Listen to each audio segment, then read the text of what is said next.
Good morning, my dear students. Now we discuss about the antitussive drugs.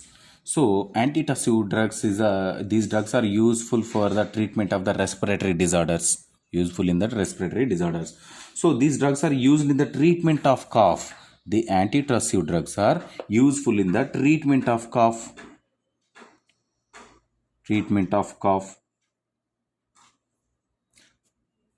So, the cough is a protective reflex by the which irritant and obstructive material is expelled from the respiratory tract. So here it is the antitussive drugs are useful for the treatment of the cough. So cough is a protective reflex by the cough is protective reflex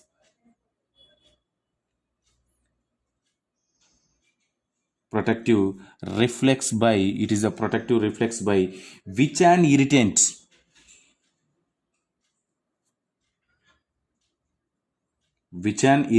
or obstructive material is expelled from the respiratory tract expelled from respiratory tract. In the respiratory tract, any other particular substances are stuck in the respiratory tract, so that one is expelled from the respiratory tract by the antitussive drugs. So these are the respiratory tract is clear, thereby the no breathing difficulty faced by individual. So in case of the respiratory tract is clear, thereby or no breathing difficult faced by individual. So this is the antitussive drug. So the antitussive drugs are these antitussive drugs are the produce a symptomatic relief. It is a produce a symptomatic it is produce a symptomatic relief. It is a symptomatic relief from the cough.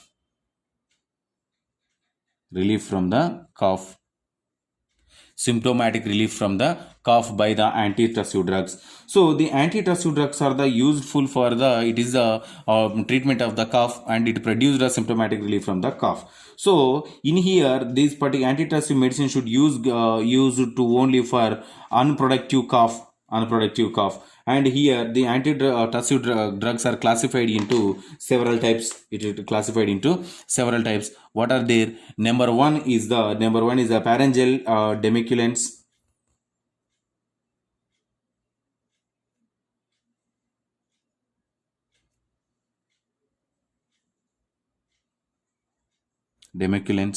So pharyngeal demiculants. So here examples. What are their example? Syrups. This best example, syrups and hallucinous.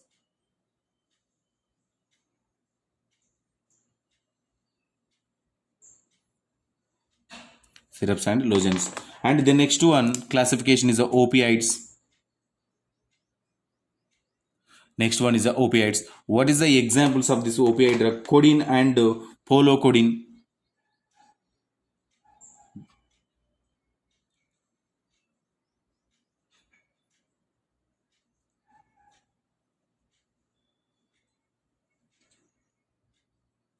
Codeine and polocodeine. These drugs are the example for the opioid drugs. And third one classification is the non-opioid drugs.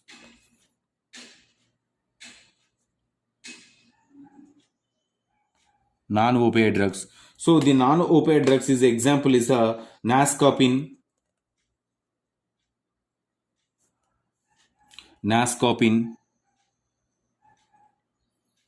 dextromethorphan,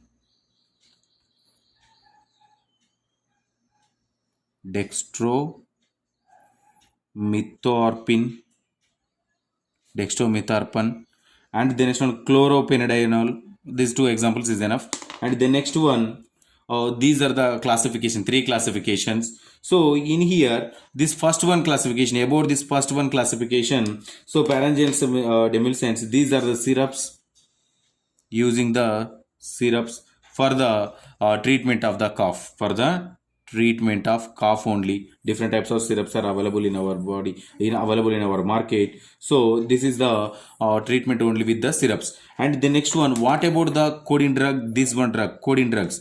So this codeine drug is a opium alkaloid. It is an opium alkaloid.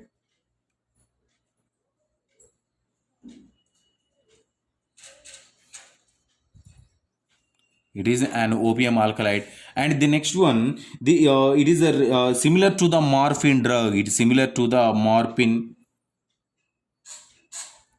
similar to the morphine drug. So the codeine and morphine drugs are very dangerous drugs. It is effect on the central nervous system also. So these two drugs are banned drugs. Okay. So in here, this morphine and codeine both are used for this particular antitussive drug. And here, these are the standard antitussive drug. These two are the. It is a standard antitussive drug. It is a standard antitussive drug, and it is a suppress the cough. It is the suppress the cough, suppress the cough 6 hours up to 6 hours up to 6 hours. So in here, this a high dose of this particular codeine drug, high dose of codeine drug, it leads to the constipation. It leads to the constipation. High dose of codeine, it leads to the constipation drug. And the next one, it the not only constipation, it respiratory depressions also occur. Respiratory depression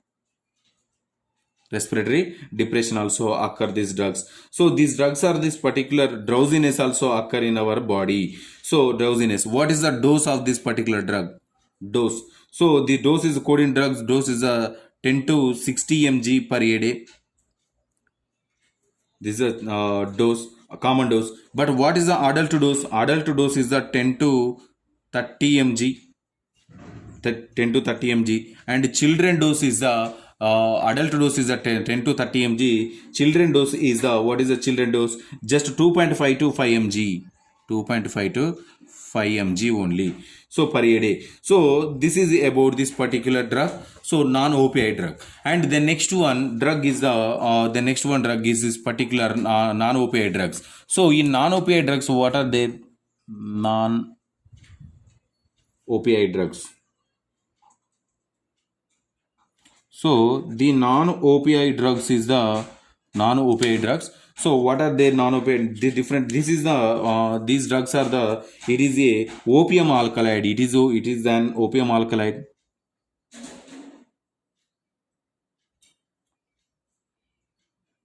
It is an opium alkaloid drug. So it is a chemically. What is the chemistry of the drug? Chemistry. This chemically it contains the benzoisoquinoline series. Benzoisoquinoline.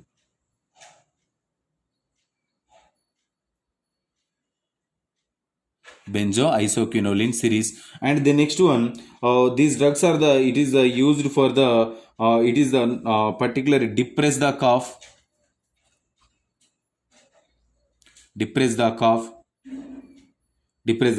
and as well as it is used as a analgesic. It is used as a analgesics, and these different type of properties, and act as a antitussive also, act as a antitussive. So this is introduction about this particular drug. So these drugs are the what are the different types of drugs are available in our market from this non-opioid drugs. What is the classification? Nascopin and dextromethorphan. So we discuss about the dextromethorphan drug. So the dextromethorphan drug, it is a synthetic compound. It is a synthetic compound. It acts as a antitussive. It act as a antitussive medicine. And this drug is it is a white crystalline odorless powder.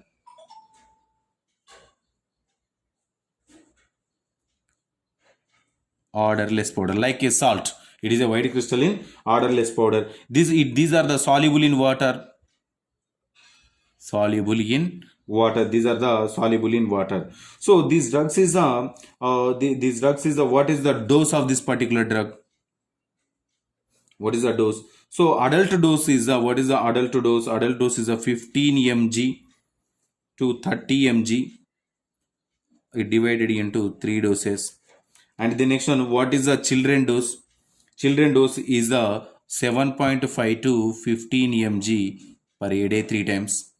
And the next one, what is the contraindications? Contraindications. So hypersensitivity patients, asthma patients, and the next one pregnancy, headache, fever patients. It is the contraindications. What is the side effects or adverse effects? So side effects and adverse effects is the nausea, drowsiness,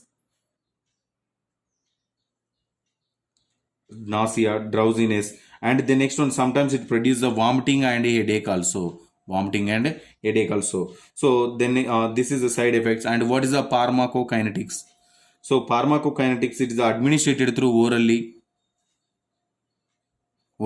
Why? Because of it gives the 80 to 90 percentage more absorbed from the orally only. And the next one here, what is the distribution? It is distributed by the blood and body fluids and cerebrospinal fluid also. It cross the B3 blood brain barrier and placenta also, and metabolism, it metabolated in the liver and lungs, and excreted through as a urine or fecal matter, And the next one, what is the half-life? 3 to 6 hours is the half-life. 3 to 6 hours is the half-life. And T90 shelf life is exactly 5 to 10 hours. 5 to 10 hours is a particular drug. And the next one here, these drugs are what is the pharmacodynamics? It is mainly affected on the central nervous system and depress the central nervous system. And the next one, heart rate is decreases, BP also decreases. And the next one, respiratory system, means respiratory rate also decreases. So the next one, write about the role of nurse. What is the role of nurse? So assess the cough and which type of cough, to assess the cough and type of cough. Assess the cough and type of cough also. And the next one, which type of sputum, any sputum occur in the patient identified. Sputum also. And the next one, dose. Assess the dose. So this is about the role of nurse. So, and if you have any doubts from this particular antitussive, so tomorrow we will discuss. So this is the treatment in the antitussive, treatment in the cough. It is a classification, and study write about the each and every classification at least 2 to 3 points more. Then here write about the one complete write about this one drug. So this is the drug, and if you have any doubts, tomorrow we will discuss.